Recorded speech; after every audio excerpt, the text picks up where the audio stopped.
Bruce Pearl and the Auburn Tigers are red hot. Let's talk about it on this edition of the Uptempo Podcast. You are now listening to the War Report Podcast Network.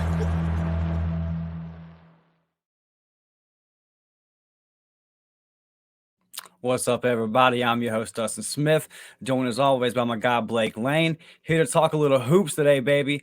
Blake, our Auburn Tigers have won 11 games in a row, 11 games by double digits, and I know they were talking smack on the football side, but it was still felt good to beat down the Ole Miss Rebels, man. Alan Flanigan and Wes Flanigan, they had a tough trip to Neville, Blake. It was, man, I enjoyed that. Leo Berman locking up Flan at one point, getting the rip. It was a good night, man. Good night in Auburn. How are you doing today, buddy? And how much fun was that last night? Oh, man, it was a blast. I'm doing great on this Sunday. Hope everybody is having a fantastic Sunday. Hope everybody has a great day at church. Wearing my hat frontwards today. So hopefully, you guys enjoy that. But I'll tell you something, Dustin, about this basketball team, man, is like 82-59. They're covering. They're beating people to sleep. They're a team that has come together, Dustin, and they're a team that is buying into a message from head coach Bruce Pearl and this coaching staff. You have guys that have accepted roles on this team, and you have guys that understand that they might be better than a guy that's starting, but that's okay. All right. That is okay. We all know that Chad Baker-Mazara is a better basketball player than Chris Moore. We understand that. But guess what? Chris Moore, he's scrappy on the defensive end. He's scrappy on the glass. He might miss bunnies, all right? But he gives this team something in that first unit, all right? And there's something where it just gels and it clicks. And CBM is that scoring option, or he can lock somebody down on that second unit, all right? There's a cohesiveness, man, on both of these lineups. Both of these rotations. You got two starting lineups in the Southeastern Conference. Like, Dustin, not many teams can say that in the country. And, I just want to say last night with Alan Flanigan, everybody who was, don't boo him, don't boo him. Look, folks, this is a competition, all right? We're competing out here.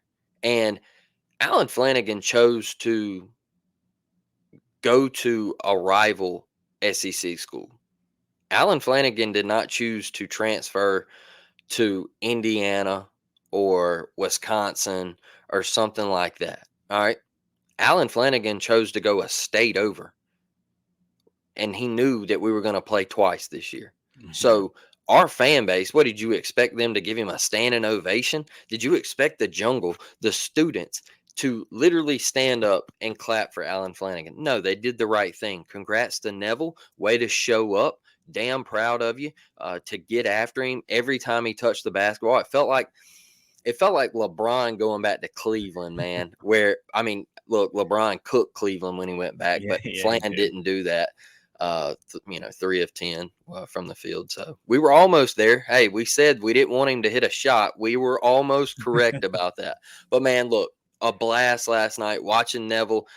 Shout out to the team. When Scott got that bucket at the end of the game, they went crazy. Shout out to Dylan Cardwell for just letting people know that it wasn't about embarrassing Ole Miss. It was about him getting a bucket and the way he worked so hard. They didn't want to show anybody up, and they just wanted the country to know that it's about the teamwork, man, and a guy getting a bucket that has worked so hard all year. So congrats to this Auburn basketball team. I know next Wednesday is going to be tough. I know, but prepare, have a great week of practice, get in there, stay focused, and just get ready for that rivalry Wednesday night in the airplane hangar, man. Yeah, we definitely have a big week coming up, 2 road games. We'll talk about that a little bit towards the end. You make a really good point when you talked about just guys knowing their role. We know last night how CBM has said, listen, keep Leor in there while he's hot right now. Yep. And, you talk about Seymour being able to start. And we know, like, the Chad Baker's that guy when it comes to who's the best small forward on the team. But Bruce has a plan, and when you've won 11 games in a row by double digits, there's not really a whole lot to say. It's working, and it's working well. And it's the difference between this year's team and last year's team really is the chemistry. These guys, they want to play together, man. They enjoy playing together. You talk about that sequence at the end of the game and the team running out there on the court. These guys, they love each other. And Bruce talked about in the offseason, I'm not just going to bring in anybody. I'm going to bring in guys that Jaylen Williams wants to play with, that Janai Broome wants to play with, that KD Johnson can get along with and want to play with. And you're seeing it play out. Like, you see how much KD and Chad Baker-Mazara love playing together. And it's the second wave, man. I think we had 40 bench points last night. It's unbelievable. If we could, and what really, if it can do two things for you, because one, if your first unit comes out and they're cold, then you have a whole nother wave of guys you can bring in within 3 or 4 minutes that can right that ship. Two, if you come out and hit them hot first punch, then 5 or 6 minutes in, when it comes time and you have to make your subs, here comes the second unit that's ready to roll as well. Like, it can do a whole lot of things for you, man. It gives you so much versatility. You look at Trey, who's averaging right around 10 points a game. Aiden is exactly at 10 points a game. So you're getting double digits from both your point guards. Like, and the Trey's he's right there at like 3.4, 3.5 assists. So he's moving the ball well. When you talk about our team wanting to play together, that's why we're up there in top teams in the country in turnover to assist ratio, because our guys are unselfish. They're all willing to sacrifice minutes and sacrifice stats because they want to win. And we can go back and look at a team like Miami when we had Walker Kessler and Jabari, the superstar team, but it wasn't a deep team, right? And that Miami team that had played together and was experienced, they were able to bounce us in the second round game. We got guys that are playing together, that enjoy playing together, man. So it's going to be fun to kind of see how this team goes. And I'm excited to see this week and how we do on the road, because this will be a big test. We've come out of conference play here with some home games, and Wednesday night's going to be tough. And the Hump's not an easy place to play either. So I'm interested to see that. Yeah, look, one thing I'll say about that 21 team is, yeah, we were great. We had the firepower with Jabari and Walker, but guard play was the difference. And that's why we got cooked against Miami, is because we couldn't defend their guards. That the Isaiah Wong kid just absolutely torched us that night. But this year's guards, like Denver Jones, man, the growth from game 1 to now. You look at it, you're 16-2, you're 18 games in, just the growth that he has made on the defensive end, just locking up, man, just absolutely locking up. And I think he's come to find out that we don't need you to shoot 40% from 3-point line. Like we don't need you to drop 15 to 20. All right. You just play D, dog. All right. You just give us something more than what we got last year from Zep and Wendell. All right. Just give us that D. All right. And give us 8 to 10 points. That's all we need. That's it. Nobody on this team has to be a superstar, Dustin. And I'll tell you one guy that's really finding it, and I've enjoyed watching him come together and come into his own, is Chaney Johnson, man. Yeah, had a good night last night. Like, great night. And show me a player. You're up 23 or whatever, 82 to 59. You're up 23. Show me a player that's going to hustle back on D like that, pin a guy off the glass, and then your teammates follow, and you end the game on 3 block shots when you're up 23. Show me a team like that in the country right now. I want to see them, all right, because I think there's a select few in the country that would do that. That's hustle. That's what we're talking about when we say this team is bought in. Chaney Johnson said, hey, boy, come here. Give me that. You're not getting another point, all right? You're not touching 60. And watching Chaney, there was a play last night where I think it was Joe Nye, or maybe been Dylan. They caught the ball around the charity stripe. He turns and he sees Chaney cutting to the rim, and he hit him with a bounce pass, and Chaney was ready for the lob, and the ball trickled out of bounds, and Chaney looked at him and he said, hey, throw it up. Yeah. Don't give me a bounce pass, dog. Just throw it up. I'll flush it home. So there's coaching lessons going on the floor in the middle of the game while we're playing, man. Bruce Pearl gives the freedom to these guys to do that. I've been excited watching those two guys come along on this team this year. Yeah, for sure. That's the thing. When you have so many guys coming in like Denver and Chaney and all that, it's going to take us some time because Denver's coming from FIU, Chaney's coming from D2 ball, right? But Yeah, it kind of makes sense that as we get into conference play here, he's starting to find his groove, he's starting to find his role, and then I think that a good team chemistry will help with that, right? Like yep. he had his bad nights, and everyone's going to say, "Hey, man, you're good. We trust you." Bruce kept playing him. I'm not going to just pull you out, take you out of the rotation completely. I trust you. I know you're going to find it, and you're starting to see that. And it gives this team this whole other weapon, like of just over 40 minutes, we're just going to grind you down. Yep. And Blake, if you take a look at the numbers, dude, we're 20th in points scored. We're 40th in points against. That's 83.7 in points scored, and there's 362 D1 teams. So this is 20th and 40th out of the 362. So 83.7 points a game, and then only giving up 65.3. That's a pretty nice average score there. And then 9th in SRS, which I have the official definition of SRS pulled up. Simple rating system, a rating that takes into account the average point differential and strength of schedule. And then you have 11th in offensive rating and 9th in defensive rating. That is your overall rating over 100 possessions. So pretty damn balanced. Yep. The top 50 and top 40 and everything, offensively and defensively that you look at. There's really, we can beat you anyway, man. We can beat you anyway. If it gets into one of those games where it's a shootout, we'll get you. We can score with you. And if it's one of them slow slugfest type games where it's a race to 65, we can get you in that one too, man. Just talk about the kind of the versatility and of what Bruce has built, and then obviously his coaching style, right? Because it's really on him saying, I can coach any of these games. I can develop a game plan to win and scheme up against whoever. Yeah, look, I think it starts with you got Jonah and you got Jaylen. All right. And you got two guys that you can really run your offense through. And you're bringing in elite talent to Auburn, like an Aiden Holloway. You can throw Aiden Holloway in and let him run the ship and just say, hey, brother, look, you got two studs down there. You got some guys on the outside. You got a great defensive team. We're just going to let you free flow and run the offense. I'm going to give you my trust. And that's a big thing with Bruce. And when I think he's walking into these games, he trusts his players, and it feeds to them and they give it back in return. So like you brought up with Coach Bowman telling CBM to go back in last night, and CBM said, nah, man, let Lior, he's cooking right now. Let Lior stay out there. All right. That's a trust, man. That's a trust with everybody involved. And the way Bruce has brought talent to Auburn in basketball is absolutely insane, and more's coming.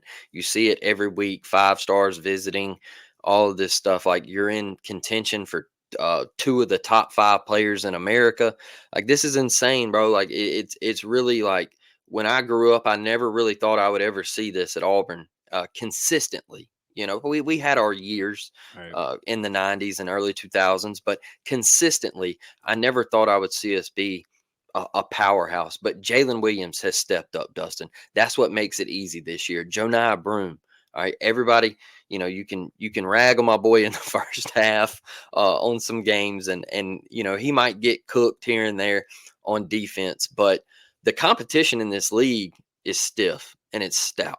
All right, this league ain't no chump league anymore. All right, there's some of the best coaches in the country, and there's some of the best talent in the country in this league. And you see top transfers wanting to come into this league week in, week out. And I'll tell you, man, as deep as this team is, and as the way Bruce has built this team is destined to go far in an SEC tournament. Let's just start with an SEC tournament. All right, let's get that monkey off our back. For sure, so this team is set up to go far in an SEC tournament, and it's set up to go far in an NCAA tournament, because you've got guys that can score. How many times last year did we pray? How many times did we pray to get to 80 points, Dustin? We just knew it wasn't going to happen. Just struggling. If we got there, we were going to win because we had the defense. But we had the defense, but we couldn't get to 80, man. When you get to 80 points in college basketball, you're going to win a lot of games. All right. Yeah. But Bruce got this team to buy in, and it's exactly what we talked about earlier. When you take a guy like Lior Berman, I want to give him his flowers real quick because I've been tough on the kid. I've been tough on him on Lobtown, and I've been tough on him on here with the preseason stuff that when we talked about basketball. Dog, he locked up Flan last night. He played defense. He was moving his feet. He wasn't fouling. He hit a big shot. That's why Bruce still gives him minutes, because Bruce believes in him. And you have the average outside fan that says, "Hey, why is 24 still getting minutes? Why is he still playing? He's given us nothing." And Bruce says, "Well, this is why he's playing. It's because I believe in him. I think he can get the job done." Coach to player, man. A lot of people get on Bruce in the national media for giving his players the freedom that he gives them. I mean, just take a step back. A lot of people look at Bruce and they're like, man, he gives them too much freedom. He doesn't call timeouts when he needs to. He just lets them play through it. These guys believe in him, Dustin, and you're seeing it firsthand, man. Yeah, I mean, it's incredible, dude. Like, this team is deep. I mean, you got 11 guys that can get a bucket, Yeah. I mean, it's insane, bro. Yeah. And, you mentioned Jaylen Williams being a big part of that. And anybody that's watched Auburn basketball has seen what Jaylen Williams is capable of over the course of his career. We've seen him come out and drop 14 in the first half and then shoot the ball one time in the second half. That was kind of the story of Jaylen Williams' career. Yeah. And as he's in this stretch now, man, where he just seems like he's figured it out. I know he didn't finish that dunk last night, but that signified to me where his mindset is at. He's not waiting no more. It's time to go get it. And it's awesome because we've been waiting so long for Jaylen to figure out, hey, I'm the best player on this team. And Blake, I want to tell you what, really, when I was looking at the stats this morning, I'm going to take a look at Jaylen's numbers here. So he's averaging 12.5 points a game, 5.1 rebounds, and 2.1 assists.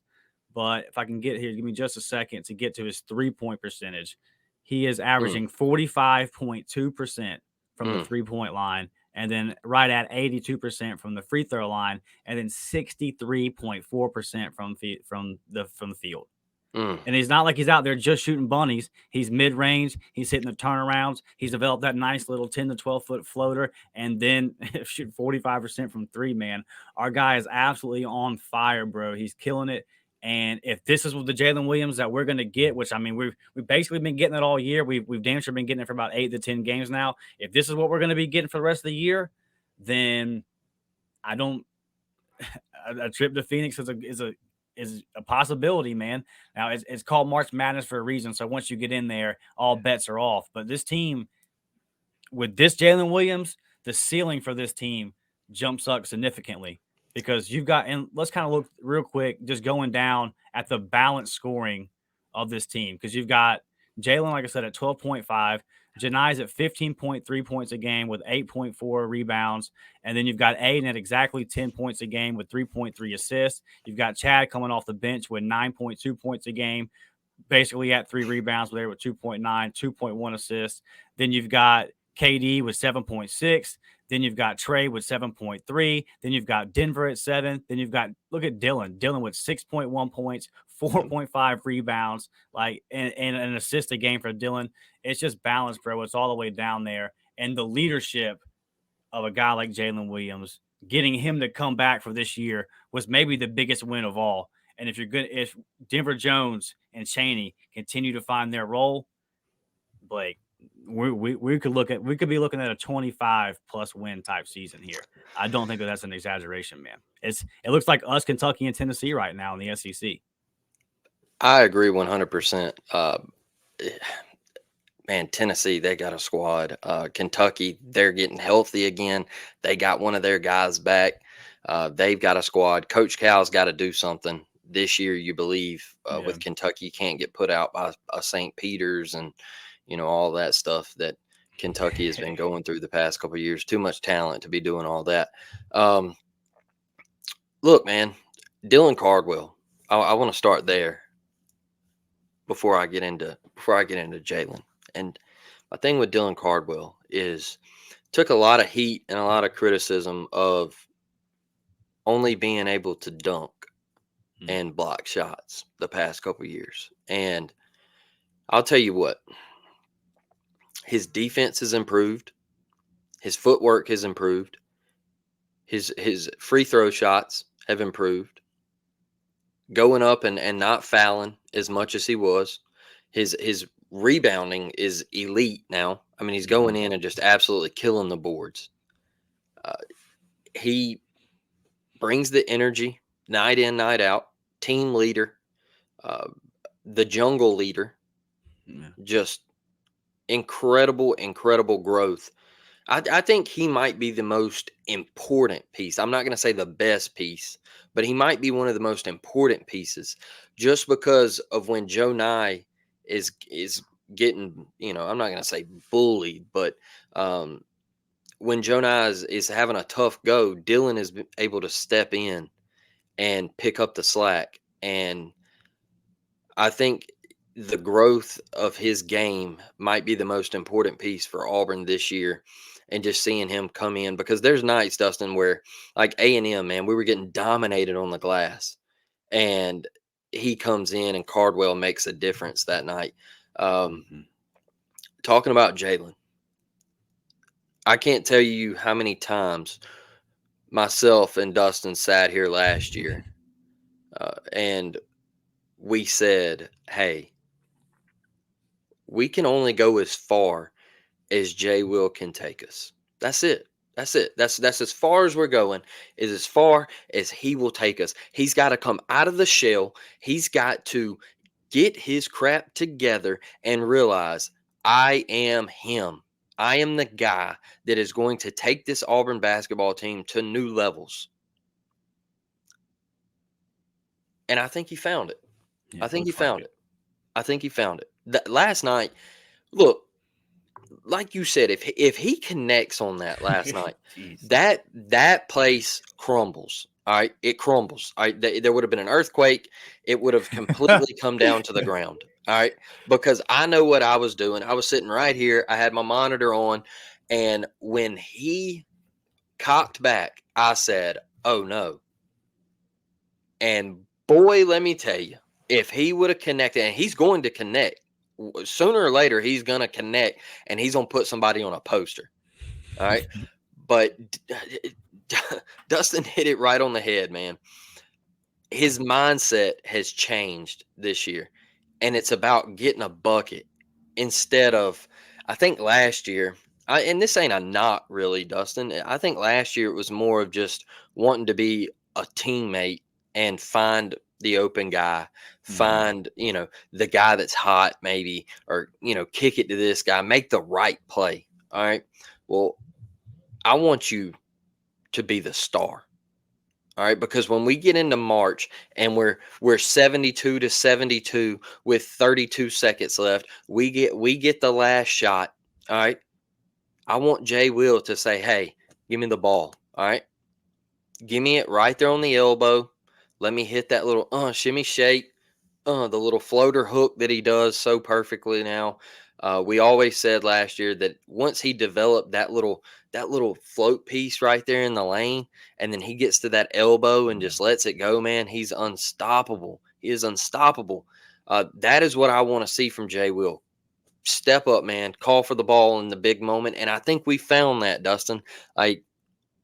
Dude has been night and day difference from last year. And this team, I'm telling you, everybody wants to hop on the bandwagon now, Dustin. Even what was it, Yahoo yesterday that posted that, or CBS Sports, or somebody posted the Final Four stuff? I saw that. I saw what Auburn's official Twitter posted. It wasn't the basketball account, but the official Auburn Twitter posted like we'll be in the. I saw that one. That might have been it. Yeah. And everybody was like, "Oh, why are we doing this? It's a jinx." And it was a bold thing for like the official account to be like, "We'll be in Phoenix." I think they quote tweeted CBS or somebody saying like, "Win the Final Four" or something like that. And then they came in and were like, "Well, we know we'll be there." And it was just kind of like, "Oh."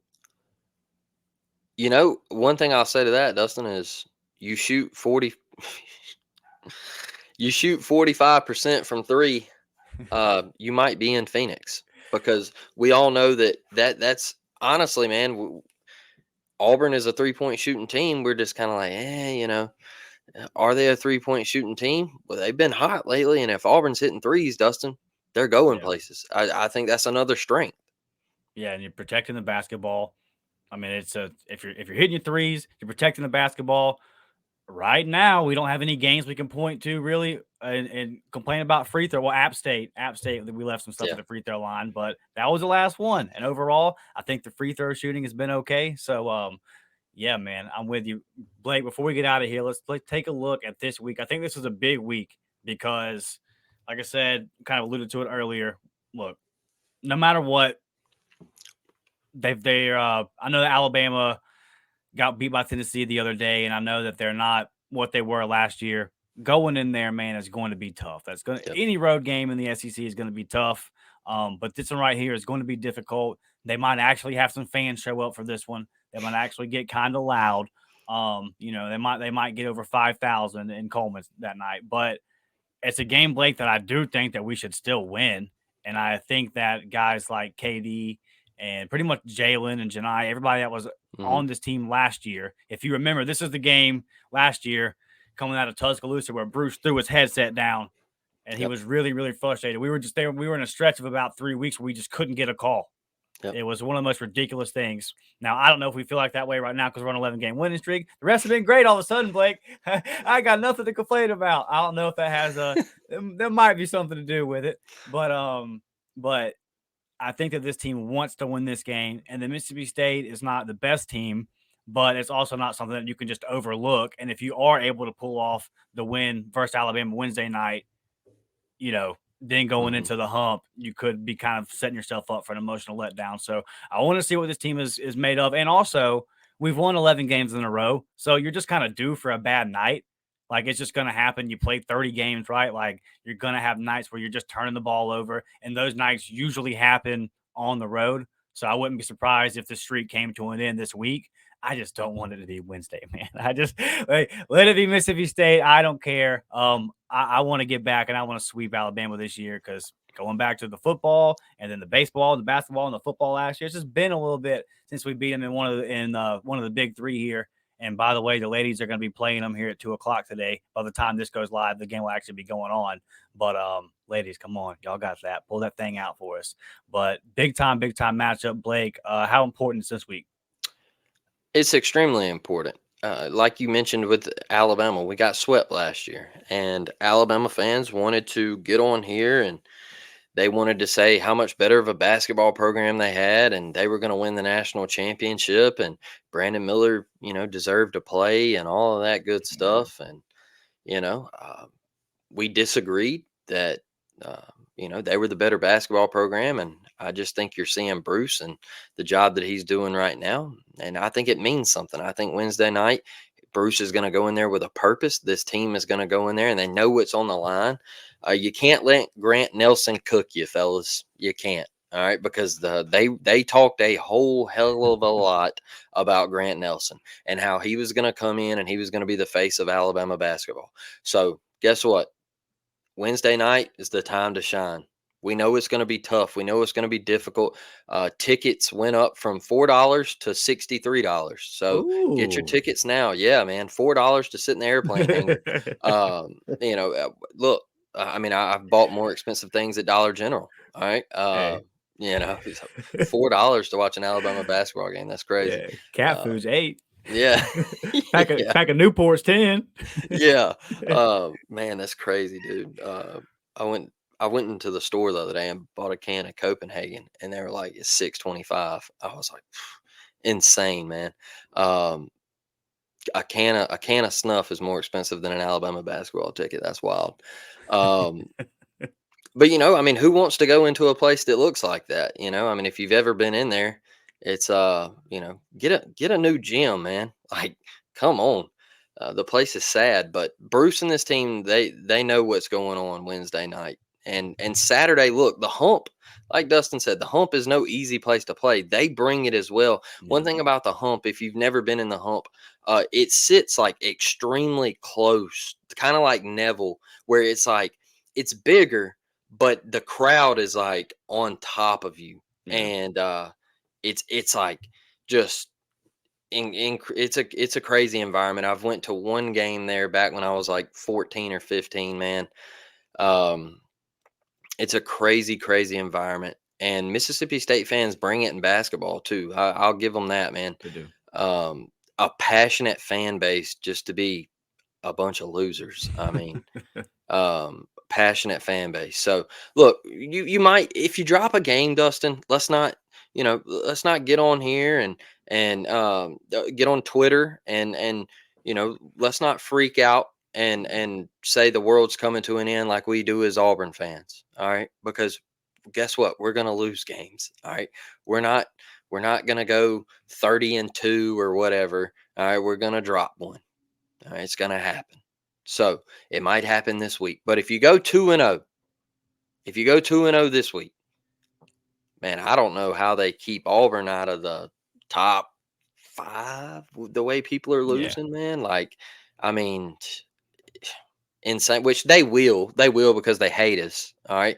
They'll And find a way. you got little boy over here that's ranking us 23rd and stuff. Like, come on, man. Get out of here, bro. Like, tired of seeing it, Dustin. But look, Yeah. love this basketball team. Shout out to 90% free throw shooting. Never thought I'd see the day after the past 2 years. Right. But look, shout out to this team, man. Keep grinding, keep winning, keep getting after it, and let's make a run, Dustin. Yeah, for sure. Let's beat Bama. I'm tired of losing to Alabama in athletic Yeah. events, and I would love to get the sweep.